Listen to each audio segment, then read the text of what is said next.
Thank you so much for having me, and thank you for singing in English. That was the best welcome I could have had. I'm not sure if you normally sing in English, but wasn't just for me. You didn't practice that. Yeah, excuse my English, please. But it's such a privilege to be with you. Yes, so you saw my family up there. My husband Brad and I have been married for 21 years.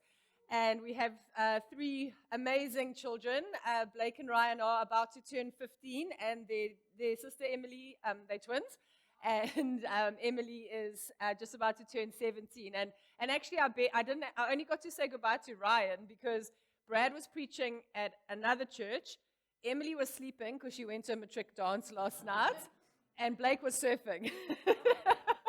So we were all over the place today. Oh, and then my friend dropped me at the airport and then took Ryan to a hockey match. So we live just the normal South African life with everyone doing their wonderful things. But Schlote is very similar to Kleinmond. Also, has anyone ever been there?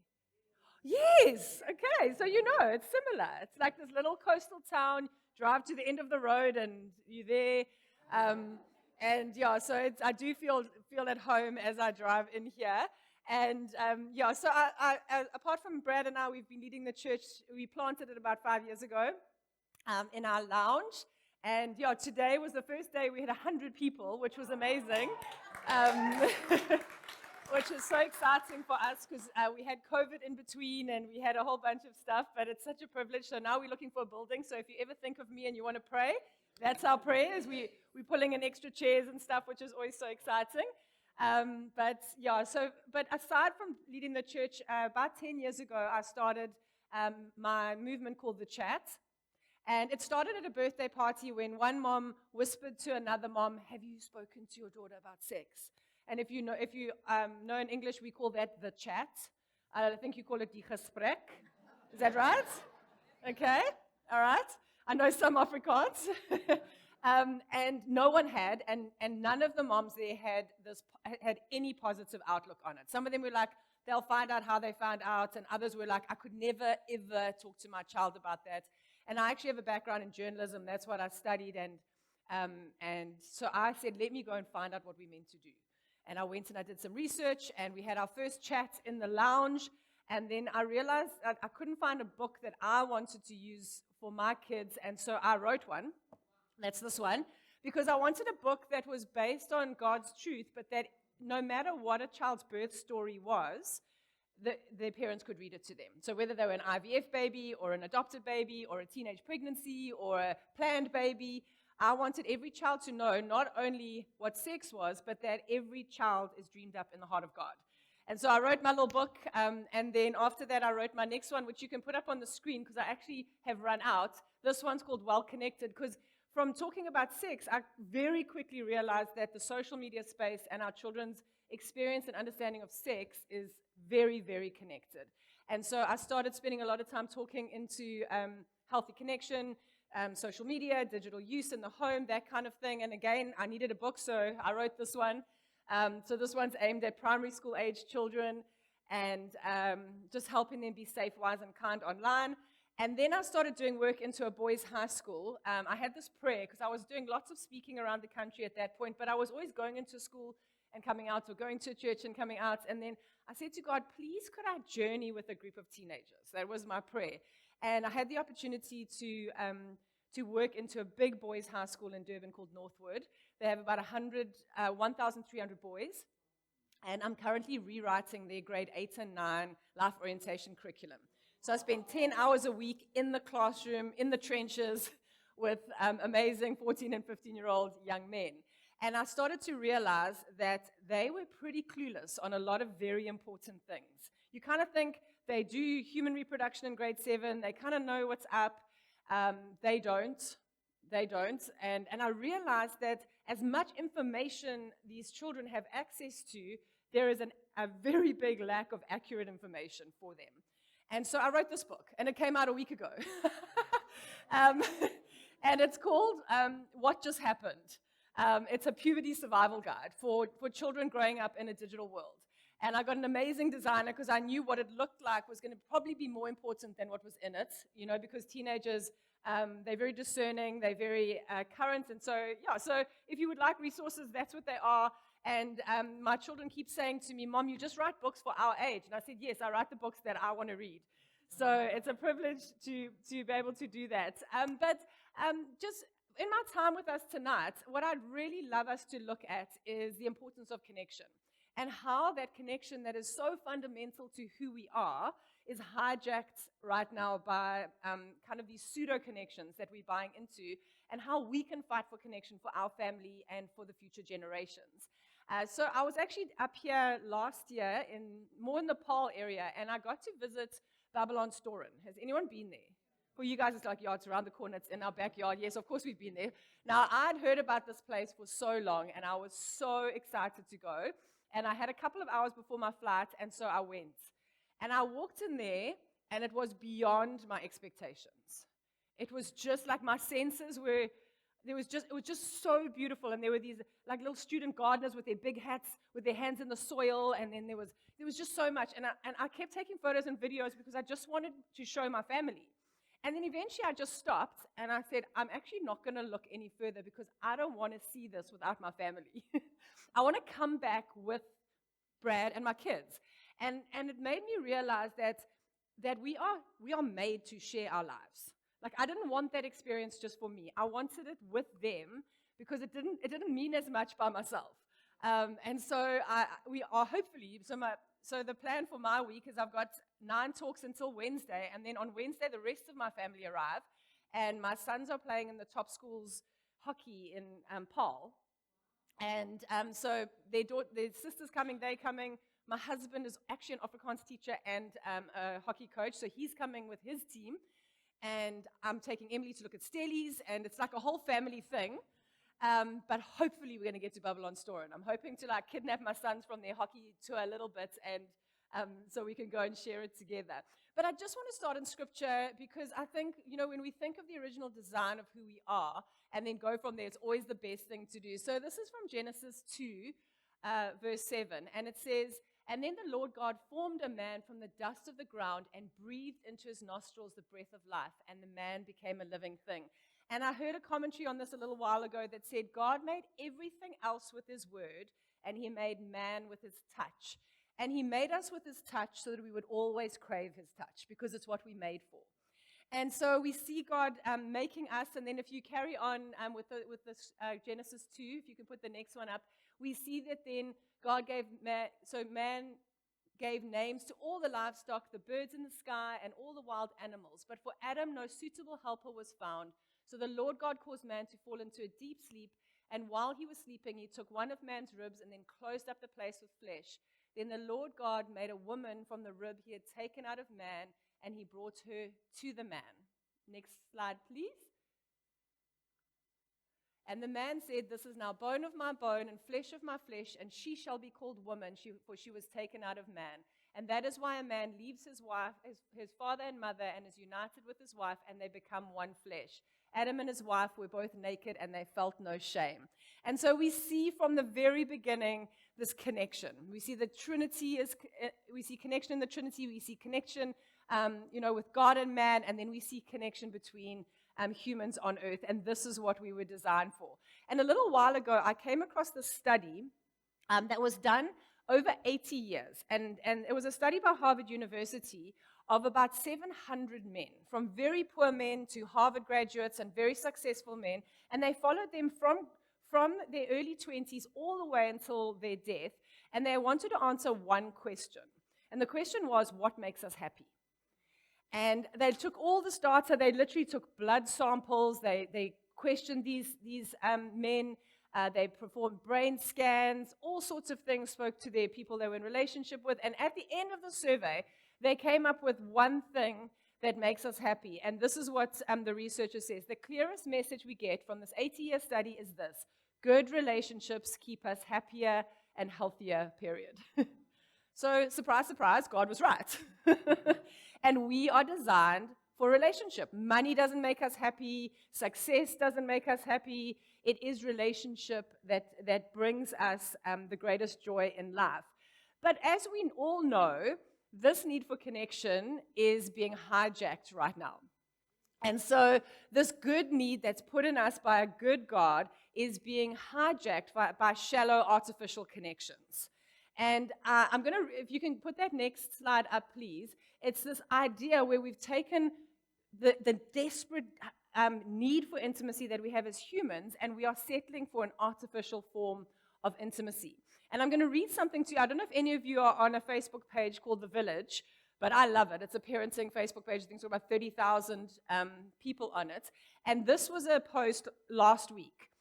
This married woman is writing. She says, my partner is often on his cell phone, either playing a game or sitting on Facebook, or even just sending jokes around to his friends.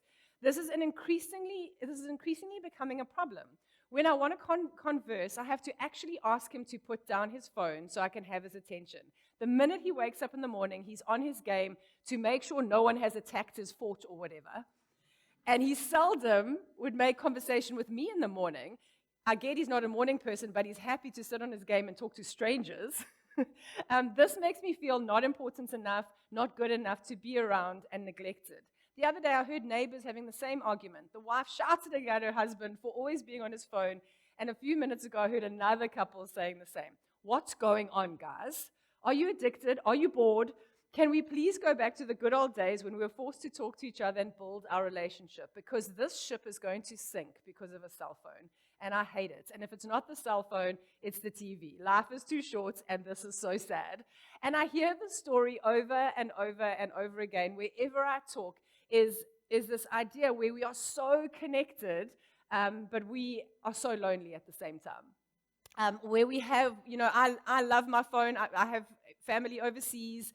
But in all of my work and in all of our ministry, whether it's healthy sexuality, parenting, social media, whatever it is, whenever there is a challenge, a fear, a relational breakdown, at its core, there's almost always a breakdown of connection. It's what it always seems to come down to. And often where there's a lack of true, vulnerable, safe connection, we find these breakdowns. And the flip side, when you see families that are thriving, communities that are thriving, usually at the center is they are prioritizing and focusing on the connections with each other. And so just as we start off, I just want to, my daughter always says, Mom, don't always tell people the bad news. You need to spend most of your time telling them the good news. This is my speaking coach. And she's right. So, but before, just to kind of set the scene, I want us to just kind of look at a few things that I see in my work at the moment. And if you put up that next slide, please, because often we think this is a problem with our kids. This is not a kid problem. This is not a teenage problem. This is an us problem. Because 75% of adults can reach their phone 24 hours a day and will pick up their phone within 10 minutes of waking up in the morning. I spoke on Connection at my home church about 3 weeks ago, and a lady came up to me, she's in her 70s, and she said to me, your message spoke right to me. She says, I've been struggling with an online bridge addiction. Yeah, bridge, like online bridge. And then another guy came up to my husband, and he said, he's almost 70, he's been retired for about 5 years, and he says, I retired, and I just got so bored, I just sat on my computer day after day, and eventually I came across porn, and I have a porn addiction now. 70. Hasn't had a porn addiction his whole life, retires, and, he's craving the connections and the life that he got around him. He's lonely, and so it's not just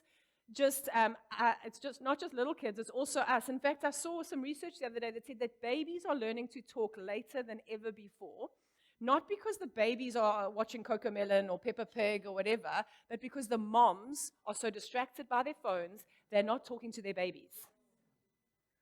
So the babies aren't hearing language because mom's on TikTok. And I'm sure you see it in Claremont, but I have a road in front of I have the road and the beach. And so I see people, and I see prams and little babies and moms or dads with the phone on top of the pram while they're walking. I watched, the one guy was actually watching YouTube while he was walking his baby along the beach. I was like, what on earth is going on? And then also just children asking Siri their hard questions instead of their moms or dads. And then also one of the greats, maybe you guys feel a little safer down here, but one of the greats, I can't even think of the word now, but contrast is that we see parents using phones to track their kids I find it very weird to track other humans, but maybe that's just me. It feels a little post-apocalyptic to me. But a lot of the time, parents use phones to track their kids, but don't have a clue what's on the phone. Can you see how weird that is? Because I mean, I was listening to an American speaker the other day who has an amazing organization called Let Grow, and she says in America you would have to leave your child on the side of the road for 900,000 years statistically for them to get stolen. That's how rare it is. But the chances of your child getting trafficked online, of a pedophile talking to your child, getting nudes from your child, catfishing your child are very, very high. But yet as parents, we often overprotect in the real world, where actually the risk is not as high as, it doesn't reflect accurately on our behavior, and actually we way underprotect in the online space. And then we also see married couples, like that one in the story that I shared, and then also we're seeing, I think in America now, it's something like, I think it's between 30 and 50% of all marriages that are ending in America right now are because of porn use or porn addiction. And so we're seeing couples disconnecting from each other. And then we see our single people. I was talking to a girl last night she's 21, she's at varsity, and she says our culture, our generation has gone from until death do us part, or to until something better comes along. And this lack of ability to connect that we see in millennials and our first crop of Gen Zs, because of this choice, this over proliferation of choice that you have online, and these false, unrealistic expectations of what people look like, and someone better might come, and so especially with guys, is this like really this inability to commit and to actually just date someone. And so we're seeing disconnection amongst all of us. But then we're seeing, so here's our generations, and we're seeing our greatest disconnect happening with our younger generations. And so our Gen Xers, that's what I am. We escaped without phones. I got my first phone when I was 28. Our millennials, these guys got off quite lightly because they kind of had flip phones in high school, or Nokia 1810s. Maybe got MySpace in university, or Facebook somewhere around university. But their brains had kind of finished growing, and they'd gone through puberty. But Gen Zs, they're the ones who we call the guinea pig generation. They're the ones where we are going to conduct the biggest unregulated social experiments ever to happen in the history of the world. And we're going to see what happens to a generation of children who grow up and go through the hardest, most formative years of their life connected to the whole world. And so now our first crop, if you do the math, you'll see the first crop of Gen Zs are now, they're in their 20s, and so we're starting to collect the data, and we're starting to see, well, what happened to them? What are some of the effects on, and you might have seen Jonathan Haidt has just written this book is exploding overseas, called An Anxious Generation. And so now the data is showing us what is actually happening to our children. And it's not pretty. Our children are more anxious, more depressed. Self-harm amongst preteen girls has gone up something like 300%. Gender dysphoria, gender identity crises, and all sorts of things. And we see young people so comfortable talking to strangers online, but not as comfortable, talking to actual people face to face. And it seems like there's the splintering of all of our relationships that hold us together. And this connection that's so fundamental to human flourishing and what we were created for, we're kind of seeing something that was designed, because if you speak to every single app developer, well, not that I have chats with app developers, but if you go and you research all the apps that we spend time on, every single one of them, if they say, why did you design this app? It was for community. It was for connection. It was for people to connect. And so these are just some of the spaces where our children predominantly are spending their time. And I don't know, maybe you guys know all of these, but just in case you don't, that used to be Twitter. It's now called X. We have Instagram, Twitch, Pinterest. We all know that one. PlayStation, YouTube, Reddit. We have Snapchat, sorry, WhatsApp, TikTok, and Discord. So these are kind of the main spaces where our young people are spending their time. And these spaces are having a huge impact on specifically, and I want to spend just a little bit of time. I'm going to flip into families and stuff, but predominantly of our young people's relationships. And I just want to talk about some of the impacts and then some of the things we can do as a community to really fight for our own connections and those of the future, of the generations to come. And so the first impact we're seeing is the impact on our relationships. If you look at statistics around how much time we spend online, by the time we get into the teenage space, it's between 6 and 9 hours a day, depending on whether you're allowed phones at school and a couple of different factors, your community, a couple of different things. But what is so worrying is that teenagers are spending a huge amount of time online and about 45 minutes a day with their family. And so it's almost like they've unplugged from one power source and then plugged into another one. Because the amount of time our young people are spending online, one thing it's doing is it's taking away from something else. So it's taking away from other relationships. Our little kids, it's taking away from their sport, their climbing of trees, their fine motor skills if they're playing Minecraft instead of actual Lego, and all of those things. But one of the main things it's taking away from is time with family. Time for our young people to be connected to those who love them the most and are most invested in their well-being. And so we're seeing families being completely disconnected. We're seeing an impact on social skills. I get so heartbroken when I go out to restaurants and I see children on iPads, especially when they're little and they have those like bouncy covers. But we're seeing children not able to make conversation, not able to. I actually spoke to a preschool teacher the other day, and they have employed a language specialist because the children coming into preschool, they're not able to communicate. So these are our little guys who are now watching lots of Peppa Pig and Cocomelon and whatever else is on YouTube. So they're able to then understand language, but don't know how to produce it. And also don't know how to converse, don't know how to talk to strangers, don't know how in a restaurant to ask for something. And we also see as they get a little bit bigger, we see the impact on their romantic relationships. So good at flirting on Snapchat, not a clue how to flirt face to face. And I work with a lot of teenagers, and it's so amusing to me. Like you'll see, and I have teenagers myself, and how they some of these, especially the boys that I work with, they talk about this girl and they're chatting to her online and but they'll see her at like the social or whatever, and they won't even talk to each other, won't even look at each other. And a little while ago, one of the boys, before Northwood became a phone-free school, and they were still allowed phones at school, this one boy kept taking his phone out during class, and they weren't allowed to, but he kept taking his phone out, and I said to my boy, why do you keep taking your phone out? And he said, no, ma'am, my girlfriend and I, we've made this agreement that we have to message each other every 15 minutes. So we had a little conversation about unhealthy codependencies and boundaries and all of that. And then I just asked this like off-the-cuff question. I said, are you this chatty face-to-face? And he said, oh, no, ma'am, we tried that once. We don't do that anymore. And so whenever I have the chance, I say to teenagers, you can't date someone you've never met face-to-face, right? And they're like, of course you can, ma'am, of course you can. I was like, well, no, because you're dating someone who's made up in your mind.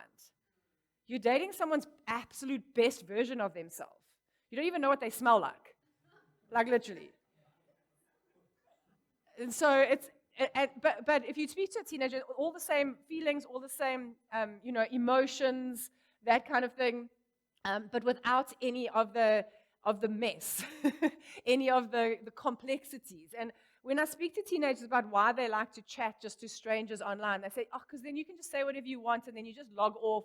And then you don't have to worry about like their baggage and their feelings and all of that. And so there's a swapping of the actual real vulnerable relationships for these artificial relationships. Last year, I think it was, one of my daughter's friends, she was on this Instagram live and she was crying.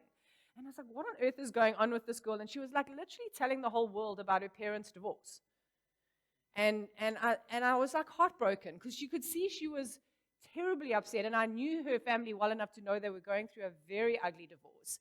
But instead of finding a friend or a counselor or someone who loves and cares about her, all she was getting was little hearts flying up the screen and little, I'm here for you if you need me, and, stay strong. And so it's like this kind of all these band-aids over these gaping wounds that were in this girl's heart.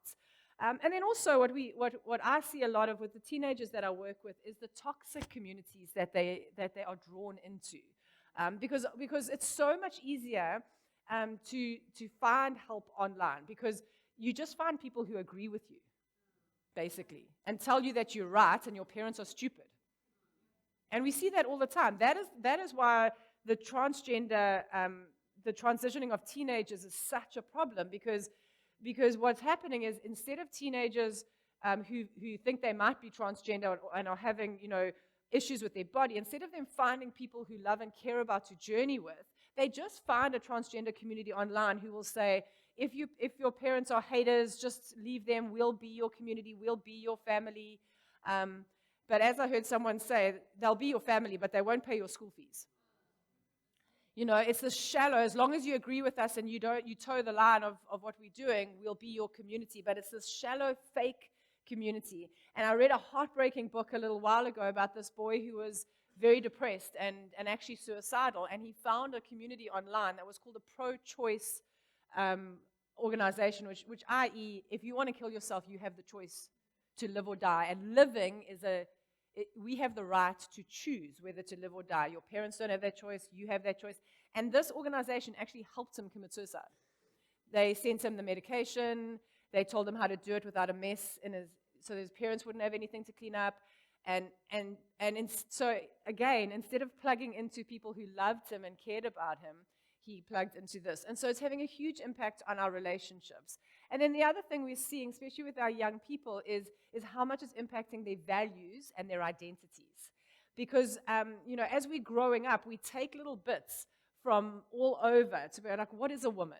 And we take it, and this is just an example of one of our influencers, Eugenie Cooney. She's got tens of thousands of followers on TikTok, and she advocates anorexia as a lifestyle choice.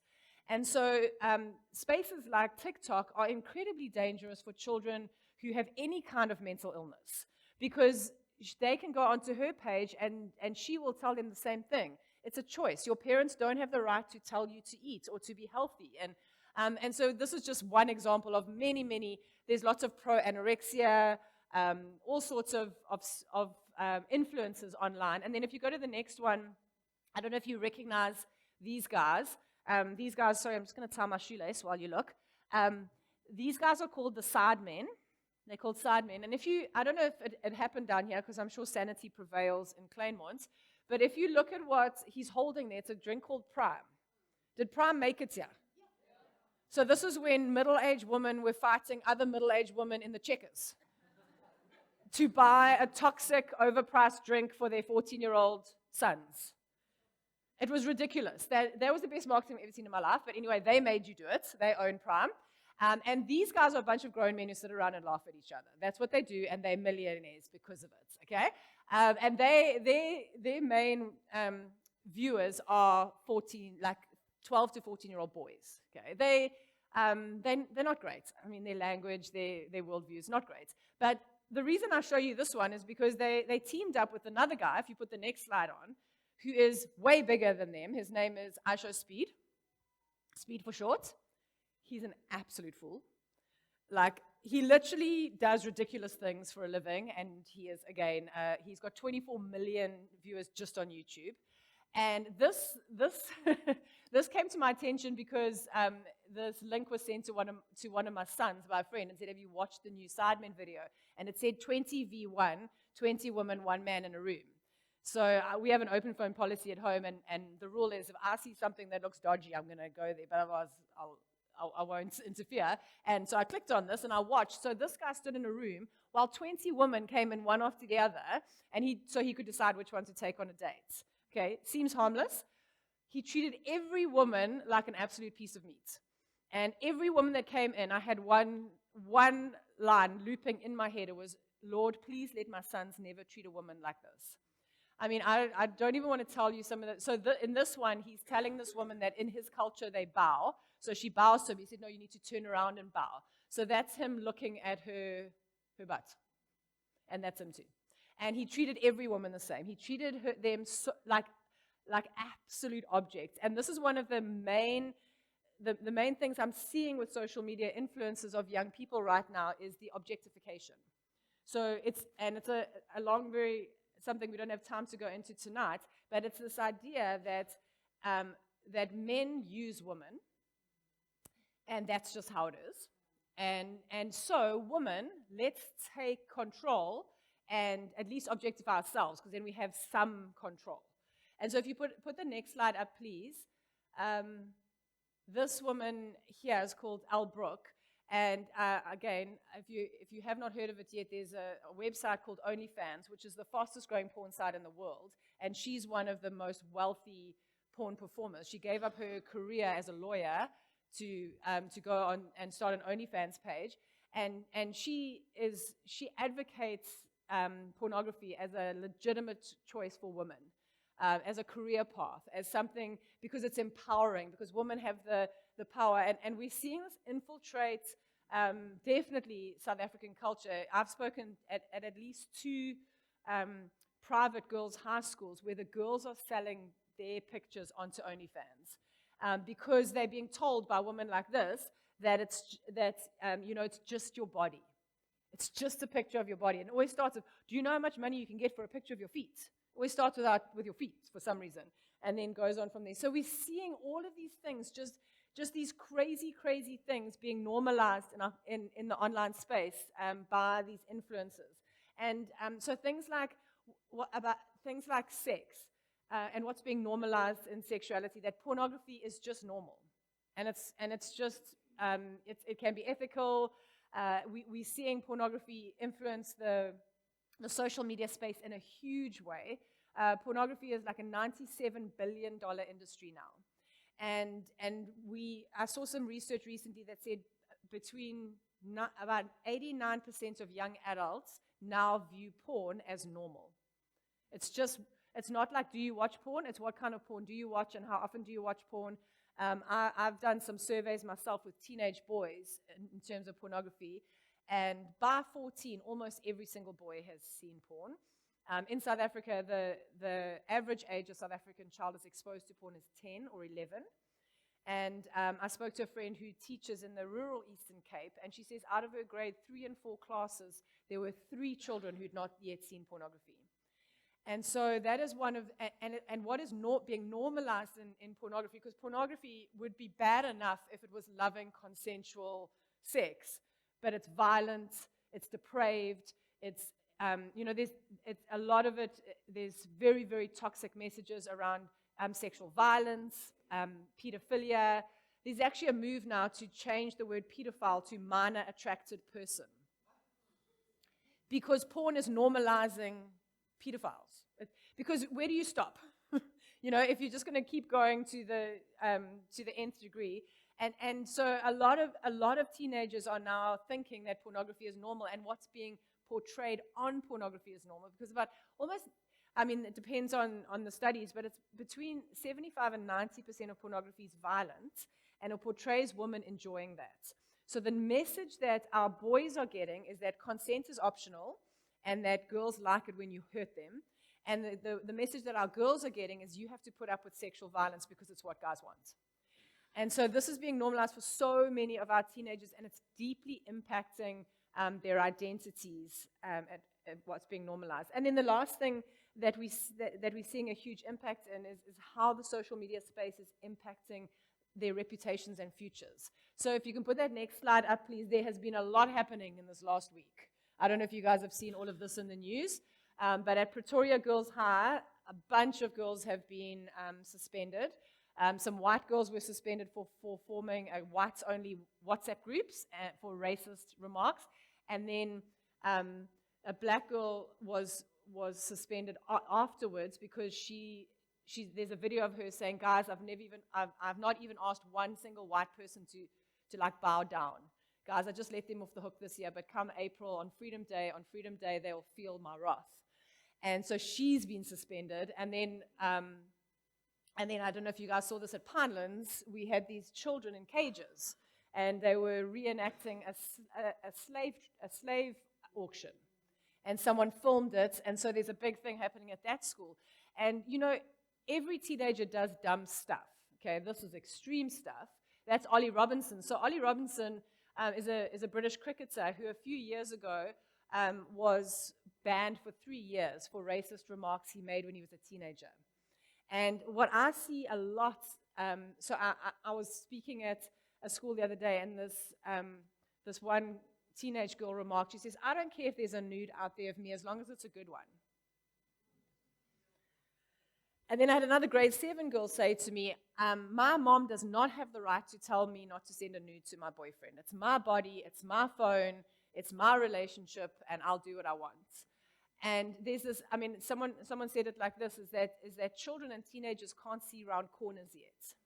And I love that because it's such a great explanation of the fact that their brains are not fully formed, and consequence and seeing far down the road, because their amygdalas, their passion, their emotion is kind of where a lot of their behavior comes from.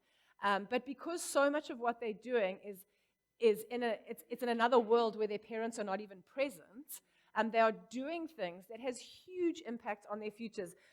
Last year at one of the schools I work at, this matric boy, he was on an Instagram live with his girlfriend, and he thought it was just the two of them on this video chat, and he made a racist remark.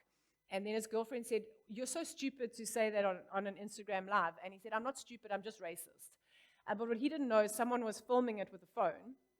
And so then they uploaded it onto the school's gossip page, because pretty much every school has an unofficial gossip page on Instagram or somewhere where students gossip about one another and put up defamatory remarks and stuff about each other. And so by the time he got to school, everyone had seen this video. So he got beaten up as soon as he got to school. But that was like the best part of his day, because then he got taken to the principal's office and told that he was going for a disciplinary hearing before the education department to see if he would even write matric. And this is a boy who had a 96% aggregate. Full bursary to university. His future mapped out for him. He went for his hearing, he got to write his exams, but he lost everything else. Because that racist comment is up there forever. Still on my phone, it's all over, it will never ever go away. And whenever a company searches his name, that's what's going to come up. It will be his digital footprint forever. And I'm seeing more and more of this where teenagers who it's part of being a teenager is doing stuff before you think it through. It's risk-taking is part of our DNA, is not our DNA, but our makeup as teachers. You only, if you have a roof of a house and a swimming pool, it's just a matter of time before the boys jump off that roof into that pool. It's just a matter of time, because that's just what we do. But now with social media, with screenshots and sharing and tagging, and it's just what they put out there is really, really important and problematic if it is if it's not done wisely. And then also, just in terms of their reputation, their future, I kind of think of it in two ways. It's what we put out, but it's also what our children allow in. So whenever I speak to parents about the digital space and I speak to young people, I always say it's about what you're putting out into the world and what people find about you online. At Northwood, they've just done the prefect elections. And the guys who made the shortlist, the marketing department spent 2 days doing a deep dive into their social media and all their friends' social media to see what they could find. And a couple of the boys who were definitely on the shortlist for head boy, they found some bottles of vodka, drinking pictures on someone's social media. They got called in, and they're still kind of in the running for prefects, but none of them are in the running for head boy anymore because they did dumb teenage stuff. And often it's not them taking the pictures of themselves. It's friends taking pictures of them and putting it onto social media. And so it's a hard time to be a teenager. And so what can we do? Like as communities, as parents, what can we do to fight for connection and to safeguard? Because there's the exciting thing for me right now is with Jonathan Haidt's book and a whole bunch of stuff, we're kind of sitting at a place where it's almost like a tipping point. And a lot of people are saying, well, we don't want to repeat what happened to the generation before. We want something different for our Gen Alphas. And what can we do differently for them to make sure that we don't repeat this? And I kind of think it like this: for those of you who were alive in the 70s, I was born in the 70s, so I was very young. But do you remember how people used to smoke on airplanes, in cars with children, anywhere, everywhere? Women would smoke while they were breastfeeding their babies. And so I've heard it said, and I actually thought this myself the other day, is that we are going to look back in 20 years at the access we've given this generation to social media with the same shame and embarrassment we look back at smoking in the 70s. And we're going to say we should have adulted better. We should have protected our children better. And the older teenagers that I speak to say the same thing. They say, we don't want this for our little brothers and sisters. But they're caught in it. They're caught in this world of Snapchats and too much connection and disconnection and all of that thing. But we do, as societies and as communities, get to choose to do things differently and to make positive changes. So just a couple of things that I recommend for us as we fight for connection. So the first thing is just our presence. And I think you can put the first slide up, is as parents, as communities, as grandparents, as aunties and uncles, that we are present with our children. And I've put a few things up there, is if your children are on social media, which they probably are, if your grandchildren are on social media, find out what they like to do. If they play Fortnite, they might or might not let you play with them, but at least watch. Find out what they like. If they're on Instagram, get on Instagram. If they, whatever they're doing, just find out and show an interest in who they are. Because I see a lot of parents going, oh, it's beyond me. I can't do that. It's like, no, I just can't do that. It's like, I'm too old. That we don't get to do that. Then our children shouldn't be on social media either. I'm a huge advocate for open phone policies and doing an open device policies that do you know that parents a child can't own a phone until they're 18. And so therefore the phone belongs to the parents until the child is 18. And therefore, although children in South Africa have full criminal culpability from the age of 14 and full civil capacity from the age of 9, so they can be taken to court, they can be put in juvie. As parents, it is our responsibility. So if your son has a nude of a 15-year-old girl on his phone, you're in possession of child pornography. And so it's your responsibility to know what's going on. And so if you do this from when they're very little, and you do it well, and you do it with respect, and you do it with lots of good boundaries, an open phone policy just becomes the norm in your home. And as I said, we have this in our home, but we've got some very strict ground rules. I don't go through their Instagram stories. I don't go through their news feed. I don't open their messages unless there's a little red flag there, unless I'm worried about something. And as they get older, they have increased freedom. But just being present, being online together, we, as a family, we decided to give our children phones when they got to high school, and this is another thing that I'm fighting against, is WhatsApp groups in high school, where adult coaches have full access to children. It's a bit weird in my opinion. But they got phones in high school, and they got Instagram halfway through grade 8. And one of the things I love about them having Instagram is they send me Instagram reels, which are just the best. They are hilarious. They're normally aimed at me as a parent or a teacher or something, or they're all nostalgic about stuff, but it's just fun. And so being online together, knowing what they like, setting stuff up together, and then I'm always really, really shocked at how little parents monitor and protect their children with all the amazing apps we have to do so, whether it's screen time and even Netflix. When I ask children and teenagers, do your parents monitor, do you have parental controls on your Netflix? Almost none of them do. But a lot of the 7, 8, 9-year-olds who I counsel who have been exposed to porn, it was on Netflix. They watched Game of Thrones, they watched 50 Shades of Grey, they watched Sex Life. There's so much stuff that children have access to, and as parents, we don't even check what they're watching on Netflix or wherever. And so monitoring and filtering software is just software we put on our device, almost like putting a seatbelt on before you drive away in a car.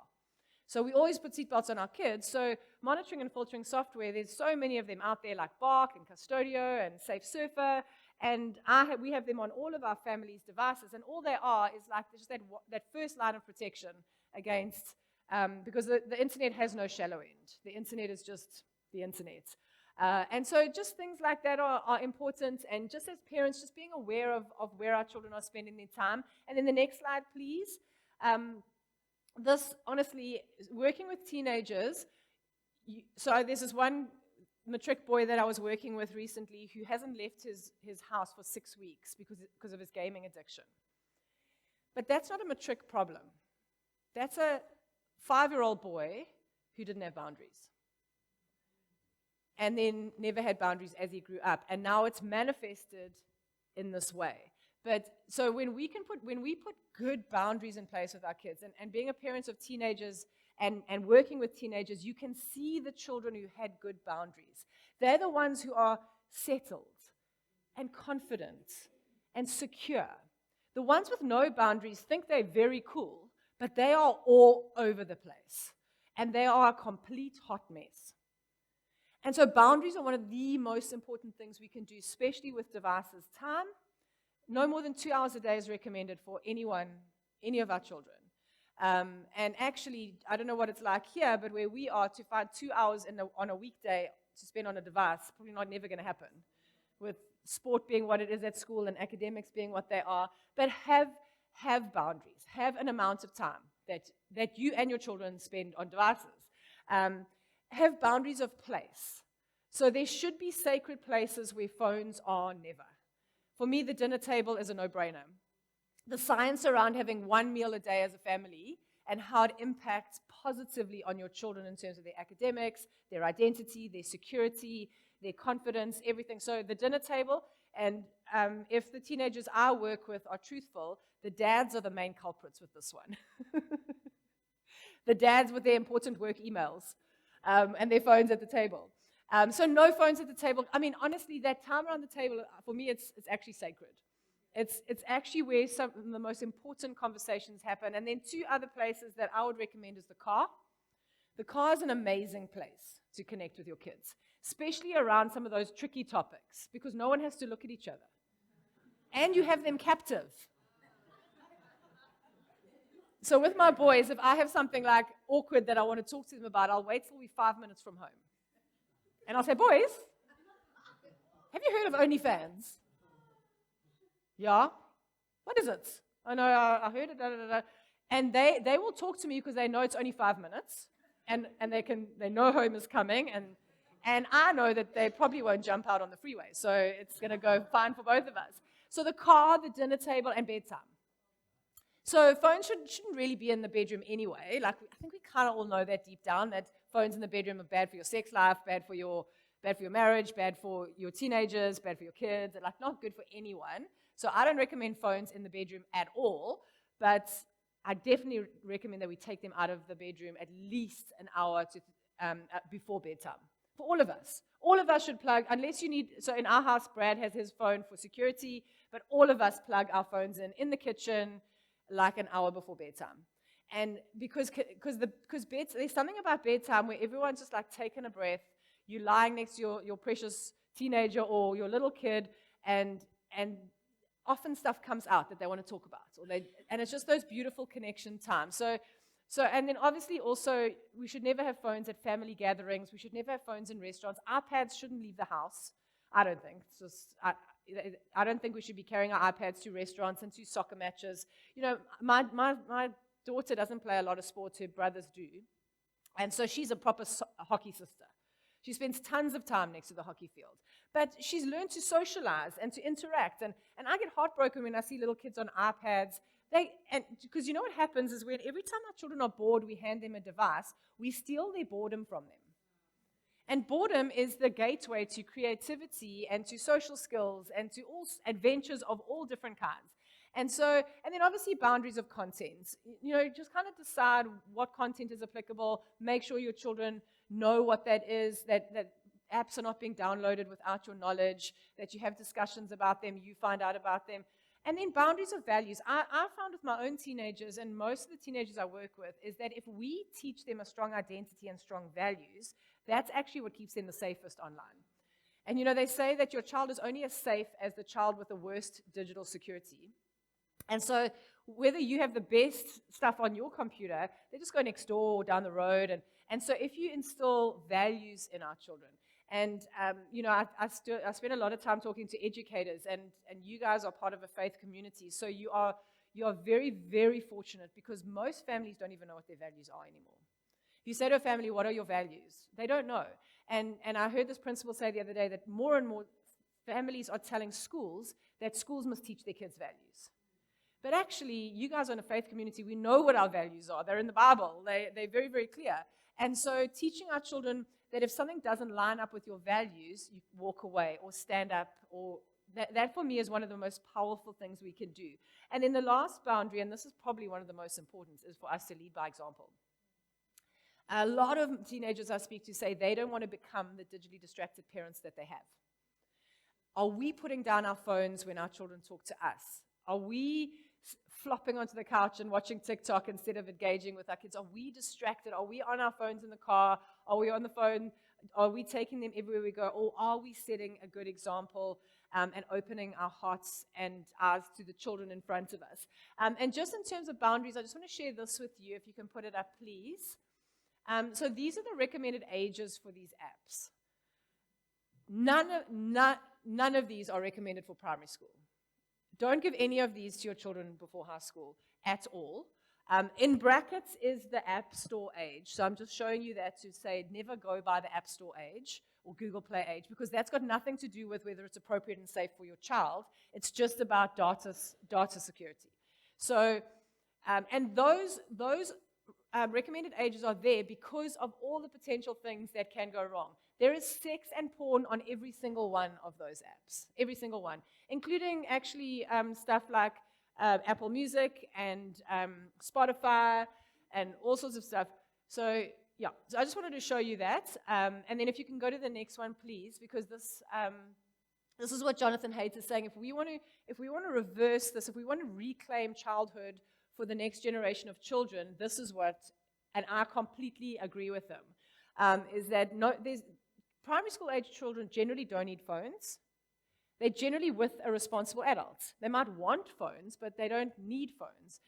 And if they are in a kind of a home where, a divorced family where they go between homes, then I think the best option there is go to Pep. I don't know if Pep sells them here, but they're 275 Rand. They're like those little phones. So if you want to be able to contact your child, that's a good option. No social media till 16, phone-free schools. This is, in KZN now, if you allow phones at school, people look down on you. Because it's just like that obvious. Like phones in school are a terrible idea. They disconnect us, they cause drama, they distract us, they're not a good idea. And then the last thing is obviously super important. If you're going to take away all that stuff, what do we replace it with? We give our children freedom. We don't micromanage them all the time. We give them space and we let them play. Okay, so those are just in terms of boundaries. And then just if you can go to the final slide, please. I just love this. Is one of the things he says is delay and play. If you want to, like, good parenting 101, delay the tech, let your kids play. And then the last one, and this is for me, is at the heart of everything I believe and do, is just fighting for connection with your kids. So those connection points throughout the day, the table, the car, bedtime, making food, kicking a ball, sitting at the table, sitting at the kitchen counter. Because I don't know about you, but my kids never come home from school and go, Mom, make yourself a cup of tea. I just want to debrief my day with you. Like, my daughter sometimes does that. As she gets in the car, there's just this river of information that comes out of her mouth. My boys never do. But when it does happen is when they're sitting at the kitchen counter while I'm cooking, or if I'm outside hitting a cricket ball with them, or if we're walking the dogs on the beach or something like that, is we need to create space to connect with our kids and actually create opportunities for that, because our lives are so overcrammed with stuff. And that brings us to the next thing, is we need to create margin. Busy is not a badge of honor. If we are over busy, it's actually a bad thing. It's not a good thing. And so, I know this has been for a while now, we've been talking about this, but when you say, how are you? And you go, yo, I'm fine, just so busy, hey? It should be a check and be like, okay, well, what do I need to change in my life? That the next time someone asks me that, and just go, I'm so good, I've got some stuff to do today, but I'm fine. I'm actually having a good day. I'm getting through my stuff. It's almost like we feel embarrassed when we say that. Like, are you like an underachieving I don't know what. But margin, I love, someone said it like this, is say the small no's so that you can say the big yeses. And I love that. Like, can you make a meal? This person's sick. No, I'm sorry, I can't. No, but you're Christian. You need to make a meal for the sick person. And I'm not saying you mustn't make meals for sick people. But sometimes we just can't. And that's okay. In my book, in the chapter on consent, I've got this thing that says no is a full sentence. Do you want to come over for a braai? No, thanks. Why? No, I don't want to come over for a braai. I just want some space in my weekend. I've got a free weekend, and I actually just want to be at home. And we need to be okay with that, so that we can have that space, so we can have those, that connection. And then the one for me that I've seen with my own family is when you create space for the hard conversations, you get deep connection. Because some of those topics are so hard, sex, those kinds of things.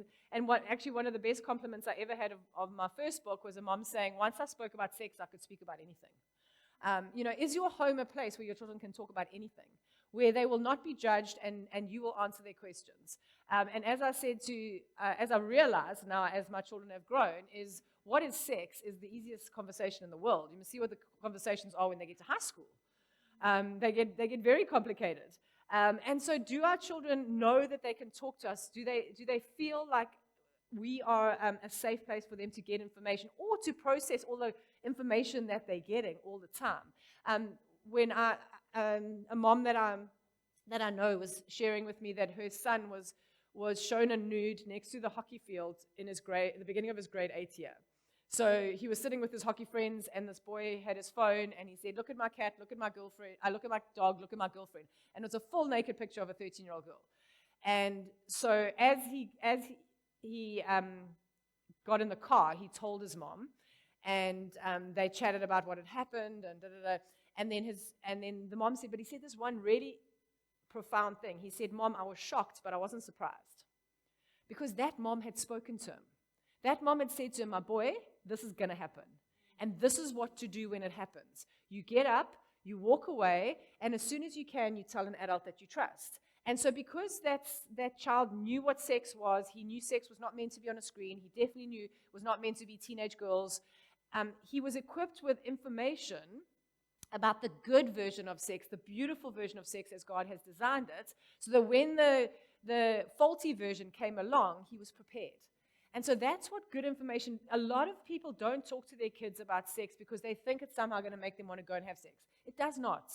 It equips them, it empowers them, because it's often the children without information who make the worst choices. And so good information is super, super important. And then also talk to them about what to do when things go wrong. When they do stumble upon stuff, when they do something they shouldn't do, do they know they can come to you? Because a lot of children say to me, "I won't tell my mom because she'll just kill me. Then she'll take away my phone and then she'll come back and make sure I'm dead." If your child, something happens online, do they know they can come to you? And have you practiced your chat face? And your only response is, "My boy, well done for being so brave. I'm so glad you came and talked to me." And actually what I do when that happens in my home is I apologize. Because I say to them, "I'm sorry, my boy, it was my job to keep you safe, and I didn't.